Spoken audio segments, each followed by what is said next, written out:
Everyone same ఇప్పుడు మనం first some చూసాం కదా, as it is same now మనం సెకండ్ సమ్ చూస్తున్నాము.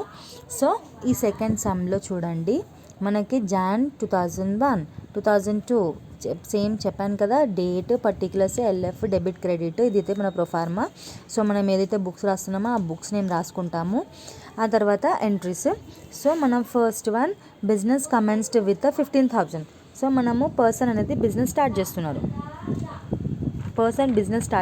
కాబట్టి బిజినెస్ ఎంట్రీస్కి మనకి ఫస్ట్ మనం బిజినెస్ కమెన్స్డ్ విత్ ద 15,000 అంటే ఏంటి, మనం క్యాపిటల్ అనేది బిజినెస్లోకి తీసుకొస్తున్నాం. మనం క్యాపిటల్ బిజినెస్కి తీసుకొస్తున్నాం అంటే అది క్రెడిటే కదా, అంటే మనకి క్రెడిట్ ట్రాన్సాక్షన్సే కదా. సో అందుకని మనం ఏం చేయాలని అంటే క్యాష్ అకౌంట్, మనకి క్యాష్ అయినా బ్యాంక్ అయినా ఏది ఇవ్వకపోయినా కానీ మనం డైరెక్ట్గా క్యాష్ అని రాసుకోవాలి. Cash account debtor to account కిందనే రాయాలి. చెప్పాను కదా ఇంతకు ముందు వీడియోలో, same as it is account కిందనే 2 రాయాలి. సో మనం ఏం తీసుకొస్తున్నాము, కమెన్స్డ్ బిజినెస్ అంటే క్యాపిటల్ తీసుకొస్తున్నాము, అందుకనే క్యాపిటల్ అని రాసుకోవాలన్నమాట, క్యాపిటల్ అకౌంట్. సో మనం నరేషన్ ఏం రాస్తాము, being business commenced. Okay, amount ఎంత, 15,000. సో మనం ఎప్పుడు కూడా క్యాపిటల్ తీసుకొస్తున్నాము, లేకపోతే ఏదైనా ఇన్కమ్ వస్తుంది అని అంటే always it should be A credit. ఏదైతే ఎక్స్పెన్సెస్ ఉన్నాయి, మనం ఏదైతే పేమెంట్స్ చేస్తున్నామో always it should be A debit side. ఇది క్లియర్గా పెట్టుకోండి, మీ రిమైండర్లో పెట్టుకోండి. Okay, is it clear now? So ఇప్పుడు మనము second entry, cash paid into bank 10,000 rupees. Actually ఏంటంటే ఎంట్రీ క్యాష్ పెయిడ్, మనం ఇక్కడ నుంచి క్యాష్ పే చేస్తున్నాం, ఎందుకు అంటే బ్యాంక్లో డిపాజిట్ అవ్వడానికి. సో మనీ ఎక్కడికి వెళ్తున్నాయి, బ్యాంక్కి వెళ్తున్నాయి, అందుకనే bank account debtor to cash account. ఒకవేళ విత్డ్రా చేసుకుంటే రివర్స్ ఎంట్రీ అవుతుంది, cash account debtor to bank account, ఎందుకంటే క్యాష్ మన దగ్గర వస్తున్నాయి కాబట్టి. ఇప్పుడు మనం ఏం చేస్తున్నాము, క్యాష్ పెయిడ్, మనం బ్యాంక్కి పే చేస్తున్నాం కాబట్టి మనం bank account debtor to cash account అని రాస్తాము. So being cash paid into bank. Okay, ఒకవేళ మనం త్రిబుల్ కాలం క్యాష్ బుక్ చేస్తే ఇది ఏమవుతుంది, కాంట్రా ఎంట్రీ అవుతుంది అన్నమాట. Okay, is it clear now? Sold goods for cash, మనం ఏం చేస్తున్నాం, ఇంతకుముందు నేర్చుకున్నాం కదా, సోల్డ్ గూడ్స్, సేల్స్ అంటే ఎటు, credit side. So directly cash transactions కాబట్టి డైరెక్ట్గా రాయండి, cash account debtor to sales account. So being goods for cash or goods sold to cash అని రాసుకోండి. సో ఇదేంటి మనకి 7,000 రూపీస్. ఈ అమౌంట్ పక్కకు కూడా మీరు కామా పెట్టడం మాత్రం మర్చిపోకండి. వై, బికాస్ మనకి కామా పెట్టడం వల్ల ఈజీలీ ఐడెంటిఫికేషన్ ఉంటుంది అనమాట. అందుకనే పర్చేస్డ్ గూడ్స్ ఫ్రమ్ విజయ్, ఇంతకుముందు సమ్లో చెప్పాను కదా, ఇక్కడ మనకేంటి పర్చేస్డ్ గూడ్స్ పర్చేస్డ్ అంటే మనకి డెబిట్ సైడ్, ఇది మాత్రం తెలుసు, పర్చేస్డ్ గూడ్స్ అని చెప్పేసి, పర్చేజ్ అకౌంట్ అని చెప్పి. సో ఇక్కడ క్యాషా క్రెడిటా అని అంటే ఇక్కడ క్యాష్ ఇవ్వలే, ఎందుకు అని అంటే ఇది విజయ్ అని నేమ్ ఇచ్చారు, అంటే ఇది క్రెడిట్ ట్రాన్సాక్షన్స్ అన్నట్టు, మీరు కూడా విజయ్ అనే రాయాలి. విజయ్ అకౌంట్ అంటే ఇది క్రెడిట్ ట్రాన్సాక్షన్స్. సో మనకు నరేషన్ ఏంటి, being goods purchased from Vijay అంటే ఇదేంటి, క్రెడిట్ ట్రాన్సాక్షన్స్ అన్నట్టు. So amount 3,000 rupees. So directly you should be write in to the 3,000 in the both the sides. Okay, and machinery purchased, ఇంతకుముందు సమ్లో చెప్పాను కదా, ఏంటి ఇది అసెట్స్, మిషనరీ ఫర్నిచర్ ఇవన్నీ ఏంటంటే మనకి అసెట్స్. ఇవి డైరెక్ట్లా ఏంటి అని అంటే డైరెక్ట్గా మనం రాసుకోవచ్చు, పర్చేజ్ అని రాయొద్దు, డైరెక్ట్గా ఐటమ్ అని రాసుకోవాలి. ఓకే, ఐటమ్ నేమ్ రాసుకోవాలి, machinery account debtor to cash account. మనకి ఇది క్యాష్ ట్రాన్సాక్షన్స్ అయితే బ్యాంక్ ట్రాన్సాక్షన్స్ ఉంటాయి. సో బ్యాంక్ ఇస్తే బ్యాంక్ రాయండి, క్యాష్ ఇస్తే క్యాష్ రాయండి. Okay, machinery purchased. Okay, amount ఎంత? 5,000 rupees. Both the sides you need to enter. After that now rent paid. ఇవన్నీ ఎక్స్పెన్సెస్, టెలిఫోను, రెంట్, ఇవన్నీ ఎక్స్పెన్సెస్. సో ఈ ఎక్స్పెన్సెస్ని మనం ఏం చేస్తామని అంటే ఎక్స్పెన్సెస్ని ఎప్పుడు కూడా సేమ్, సో డెబిట్ సైడ్ రాసుకుంటాం అనమాట. Rent account debtor to cash account. ఇక్కడ క్యాష్ ఆర్ బ్యాంక్ రాసుకోండి, కానీ మీకు ఏంటన్నా బ్యాంక్ ఇస్తే బ్యాంక్ రాయండి, చెక్ ఇస్తే బ్యాంక్ అని రాయండి. బట్ ఏమి ఇవ్వకపోతే ఇవి క్యాష్ ట్రాన్సాక్షన్సే, సో డైరెక్ట్గా రాసేసుకోండి. Rent paid. ఓకే, అమౌంట్ ఎంత ఉందో అంత both the sides you need to transfer. Then after that you have continuation entries. So in that continuation entry, that is a depreciation charged on machinery. So depreciation అనేది charge చేస్తున్నాం. So మనకి డిప్రిసియేషన్స్ కూడా ఏంటంటే every current assets. So ఇది కూడా మనం ఏం చేస్తామన్నా అంటే డెబిట్ సైడే చేసుకుంటాం అనమాట. డిప్రిసియేషన్ ఛార్జ్డ్ ఆన్ మిషనరీస్కి, ఫర్నిచర్స్కి మనం డిప్రిసియేషన్స్ ఛార్జ్ చేస్తాం. అవి ఏంటంటే మనకి ఏదైతే అసెట్ కంటిన్యూస్లీ యూజ్ చేస్తూ ఉంటే దాని లైఫ్ టైం అనేది రెడ్యూస్ అవుతూ ఉంటుంది. సో ఈ రెడ్యూస్ అవ్వడానికి మనం ఈ డిప్రిసియేషన్ అమౌంట్ రాసుకుంటాము. సో దీన్ని ఎంట్రీ ఎలా రాస్తామని, సో డిప్రిసియేషన్ ఛార్జ్ చేస్తున్నాం కాబట్టి డిప్రిసియేషన్ అని రాసుకుంటాం. Okay, depreciation account debtor to ఏది, ఏ అసెట్ ఆ అసెట్ నేమ్ రాసుకుంటాం అనమాట. సో మన అసెట్ నేమ్ ఏంటి? మెషినరీ. సో మెషినరీ అకౌంట్ ఎన్ని రూపీస్ ఉన్నాయో అన్ని రూపీస్ డైరెక్ట్గా we can able to post in to the debit and credit side. And narration ఎలా రాస్తామో అని అంటే being depreciation charged on machinery అని క్లోజ్ చేసుకుంటాం అన్నమాట. So as it is same, next asset depreciation account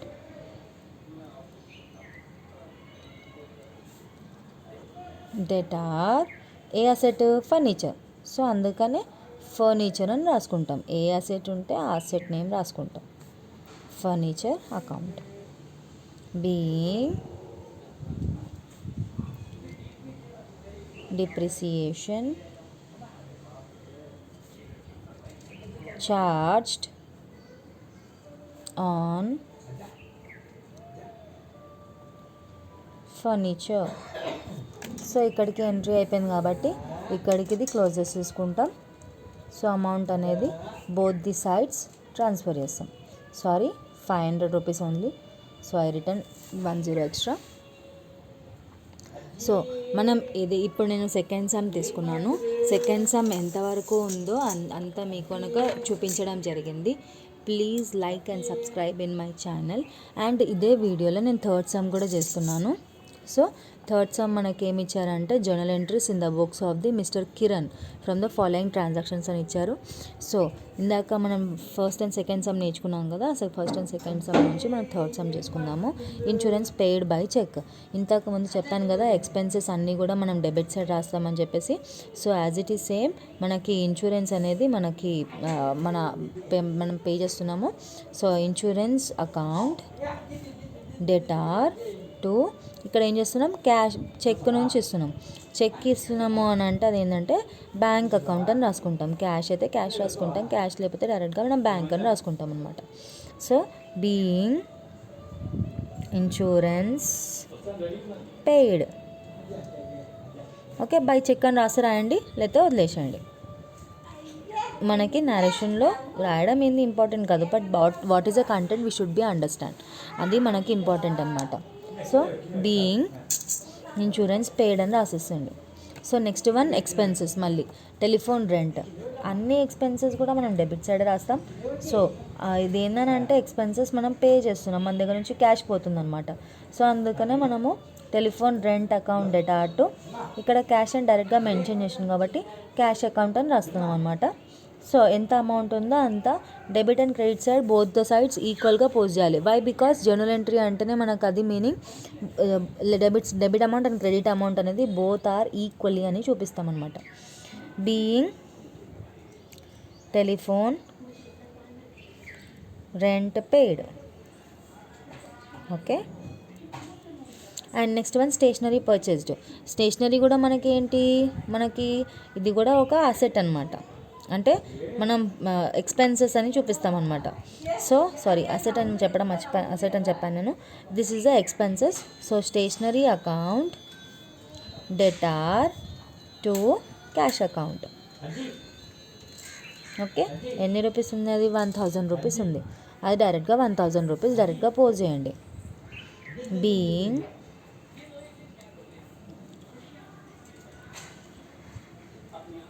stationery purchased.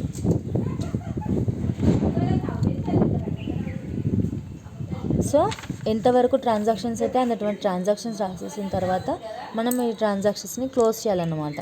ఈ closing అనేది చాలా ఇంపార్టెంట్. ఇప్పుడు మనకి ఇంకొక ఇందులోనే కంటిన్యూషన్స్ ఉన్నాయి. సో ఇలా కంటిన్యూషన్స్లో మనకి నెక్స్ట్ ఏమి ఇచ్చారంటే టెలిగ్రామ్ సెంట్ టు న్యూఢిల్లీ. ఈ టెలిగ్రామ్ కూడా మనకి ఎక్స్పెన్సెస్ అనమాట. సో ఈ టెలిగ్రామ్ కూడా మనం డైరెక్ట్గా టెలిగ్రామ్ అకౌంట్ డెటార్ టు, ఇది న్యూఢిల్లీ. మనం ఏం చేస్తున్నాము, ప్లేస్ నేమ్ రాయమన్నమాట. సో క్యాష్ ట్రాన్సాక్షన్స్ అని రాసేస్తాం. డైరెక్ట్గా ఈ నరేషన్లో మాత్రం రాసుకుంటాం. క్వశ్చన్ ఏదైతే ఉందో ఆ క్వశ్చన్ మొత్తం కూడా మనం నరేషన్లో రాసుకుంటాం అనమాట. టెలిగ్రామ్ సెంట్ టు న్యూఢిల్లీ అని రాసుకుంటాం. సో అమౌంట్ ఎంత ఉంది? 2500. ఆ 2500 అనేది డైరెక్ట్గా రాసేసి అకౌంట్ అనేది క్లోజ్ చేసేసుకోండి. మనం ఈ థర్డ్ సమ్లో ఏం నేర్చుకుంటున్నాం? అన్ని ఎక్స్పెన్సెస్ నేర్చుకుంటున్నాం అనమాట. So advertisement charged. ఈ అడ్వర్టైజ్మెంట్ కూడా మనకేంటి, ఇది కూడా ఒక type of the expenses. So advertisement account debtor to cash account being advertisement charged. Advertisement charges paid. Okay. Amount ఎంత? 5000 రూపీస్. సో డైరెక్ట్గా 5000 రూపీస్ అనేది రాసేసేయండి అండ్ అకౌంట్ అనేది క్లోజ్ చేసేయండి. Next one machinery purchased. Machinery కూడా one type of the expenses. So one type of the expenses directly machinery accounts అనేది రాసేయచ్చు అనమాట. So machinery account debtor to cash account. ఏదైతే ఎక్స్పెన్సెస్ ఉన్నాయో ఆ ఎక్స్పెన్సెస్ అనేవి డైరెక్ట్గా మీరు రాసేసుకోండి. దీంట్లో మీకు ఎటువంటి ప్రాబ్లం అనేది లేదనమాట. ఈ థర్డ్ సమ్లో మనం అన్ని ఎక్స్పెన్సెస్ నేర్చుకుంటున్నాం. Being machinery purchased. ఎన్ని rupees? 90,000 rupees. So 90,000 rupees you should be post on both the sides. Is it clear now? Now next transactions ఏంటి? Furniture purchased from personal use. ఇక్కడ మనము డొమెస్టిక్ యూస్కి యూజ్ చేస్తున్నాం అనమాట. So ఎప్పుడైతే మనము domestic యూస్కి use చేస్తామో దాన్ని మనము డ్రాయింగ్స్ అంటారనమాట. సో మీరు ఎక్స్పెన్సెస్ ఏది ఉంది? ఫర్నిచర్ ఉంది. సో ఫర్నిచర్ అని రాసేయండి. ఫర్నిచర్ అకౌంట్ డెటార్ టు, ఇక్కడ పర్సనల్ యూజ్ అని రాయొద్దు, ఏం రాయొద్దు. డైరెక్ట్గా మనం ఏం రాయాలి? డ్రాయింగ్స్ అకౌంట్ అని రాయాలి అనమాట. ఓకే. ఎప్పుడైతే మనము పర్సనల్ యూస్కి యూజ్ చేస్తామో దాన్ని మనం డ్రాయింగ్స్ అంటారు. సో నరేషన్లో మాత్రం రాయండి క్వశ్చన్ని. So furniture purchased for personal use. Okay. ఇది మాత్రం గుర్తుపెట్టుకోండి. క్యాష్ అయినా, బ్యాంక్ ట్రాన్సాక్షన్స్ అయినా, లేకపోతే ఏదైనా మిషనరీ అయినా, ఫర్నిచర్ అయినా, బైక్ అయినా, కార్ అయినా పర్సనల్ యూస్కి యూజ్ చేస్తున్నాము అని అంటే ఆ పర్సనల్ యూస్కి మనం ఏమని రాస్తాము? మనము డ్రాయింగ్స్ అని రాస్తాం అనమాట. Depreciation charged on machinery. మనకి ఇంతకుముందు సమ్లో నేర్చుకున్నాం కదా, డిప్రిసియేషన్స్ ఏది ఛార్జ్ చేసినా కానీ అది మనము డెబిట్ సైడ్ ఛార్జ్ చేస్తాం అనమాట. డెబిట్ సైడ్ రాసుకుంటాం. డిప్రిసియేషన్ అకౌంట్ డెటార్ టు ఏ మిషనరీ ఉంటే అంటే ఏ అసెట్ ఉంటే ఆ అసెట్ నేమ్ రాసుకుంటాం. సో మనకి అసెట్ నేమ్ ఏంటి, మెషినరీ అనమాట. సో అందుకనే మనం మెషినరీ సైడ్ మనము 9,000 అని పోస్ట్ చేసుకుంటున్నాం. Being depreciation charged on machinery. So ఏ అసెట్ ఉంటే ఆ అసెట్ నేమ్ అనేది రాసేసుకోండి. ఇందులో ఎటువంటి ప్రాబ్లం లేదు కదా మీకు. And next one, machinery depreciation charge on furniture. So మనం నెక్స్ట్ ఇంతకుముందు సమ్లోనేమో మనం ఏమన్నారు, మెషినరీ అన్నారు అనమాట. ఇప్పుడు ఈ సమ్లో ఈ ట్రాన్సాక్షన్స్లో ఏమంటున్నారు, మనకి ఫర్నిచర్ అంటున్నారు. సో ఏదైతే అసెట్ ఉందో ఆ అసెట్ నేమ్ మాత్రం రాసుకోండి. ఓకే, ఫర్నిచర్ ఉంది కాబట్టి ఫర్నిచర్ అకౌంట్ అని రాస్తున్నా. So being depreciation charged on furniture, ఎంత అమౌంట్ ఉందో అంత అమౌంట్ అనేది పోస్ట్ చేసేసుకోండి. ఇక్కడికి అకౌంట్ అయిపోయింది కాబట్టి ఇక్కడ క్లోజ్ చేస్తున్నాం. ఇంతకుముందు సమ్లో చెప్పాను కదా, మనం ఎప్పుడైతే కంటిన్యూ చేస్తున్నామో అప్పుడు ఇవి మళ్ళీ పైన రాయమన్నమాట. ఇది కంటిన్యూషన్గా రాసుకుంటాం అనమాట. Next repairs paid on building. ఇప్పుడు బిల్డింగ్స్కి మనము అమౌంట్ పే చేస్తున్నాం అనమాట, రిపేర్స్ అయినందుకు. సో డైరెక్ట్గా రాసేసుకోండి, రిపేర్స్ అకౌంట్, రిపేర్స్ ఆర్ మనం ఏం రాస్తాం, బిల్డింగ్ అని రాసుకుంటాం అనమాట. Building account debtor to cash account. So బిల్డింగ్కి రిపేర్స్ చేయించినందుకు మనకి కొన్ని ఎక్స్పెన్సెస్ అయినాయి. ఆ ఎక్స్పెన్సెస్ అనేవి మనము డైరెక్ట్గా ఏందనంటే ఏదైతే ఉందో అదే రాసుకుంటాం అన్నమాట. సో మనము నరేషన్లో ఏం రాస్తున్నామనంటే క్వశ్చన్ ఏమి ఇచ్చారో అదే క్వశ్చన్ని రాస్తున్నారు. Being repairs paid on building, amount ఎంత ఉంది అంటే 15,000 అమౌంట్ ఉంది. So 15,000 amount both the side transfer చేసేసండి. నా రెంట్ రిసీవ్డ్, ఇంతకుముందు మనం అన్ని ఎక్స్పెన్సెస్కి ఏం చేసామో అన్ని ట్రాన్సాక్షన్స్ని మనము ఎక్స్పెన్సెస్కి ఏం చేసామని అంటే అన్ని డెబిట్ సైడ్ రాసుకున్నాం. ఇక్కడ ఏదైతే ఛార్జెస్ ఉన్నాయో అవన్నీ ఛార్జెస్ని మనం ఏం చేసామో ఇవన్నీ ఛార్జెస్ అనేవి కూడా మనకు అన్ని డెబిట్ సైడ్ రాసుకున్నాం.